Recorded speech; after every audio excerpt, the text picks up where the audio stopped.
Söhbət zamanı Prezident İlham Əliyevlə ABŞ-nın İsa Məsihinin sonuncu gün müqəddəsləri kilsəsinin nümayəndə heyəti ilə əvvəlki görüşləri məmnunluqla xatırlandı. Qonaqlar Amerika Birləşmiş Ştatları Prezidenti Donald Trumpın şahidliyi ilə Azərbaycanla Ermənistan arasında sülh gündəliyinin irəli aparılması istiqamətində Vaşinqtonda əldə edilmiş nailiyyətlər münasibəti ilə təbriklərini çatdırdılar.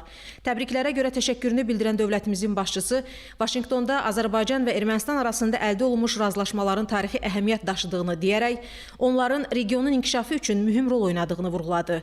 Donald Trumpın yenidən prezident seçilməsindən sonra Azərbaycan-ABŞ əlaqələrinin yeni mərhələyə keçdiyini bildirən Prezident İlham Əliyev bu ilin avqustunda Vaşinqtona səfəri çərçivəsində ikitərəfli münasibətlərimizin inkişafı ilə bağlı mühüm sənədlərin imzalandığını xatırladı. Qonaqlar Azərbaycan hökumətinin Amerika Birləşmiş Ştatlarının İsa Məsihin sonuncu gün müqəddəsləri kilsəsini rəsmi qeydiyyata almasına görə dövlətimizin başçısına minnətdarlıqlarını bildirərək bu kilsənin Bakı ofisinin açılışında iştirak edəcəklərini dedilər və bunu ölkəmizdə bütün dinlərin nümayəndələrinə göstərilən qayğının təcəssümü kimi qiymətləndirdilər. Görüşdə Azərbaycanda mədəniyyətlər və dinlər arası dialoqun təşviqi ilə bağlı dövlət səviyyəsində həyata keçirilən işlərdən söhbət açıldı. Bu istiqamətdə ölkəmizdə bir çox mühüm beynəlxalq tədbirin təşkil edildiyi vurğulandı.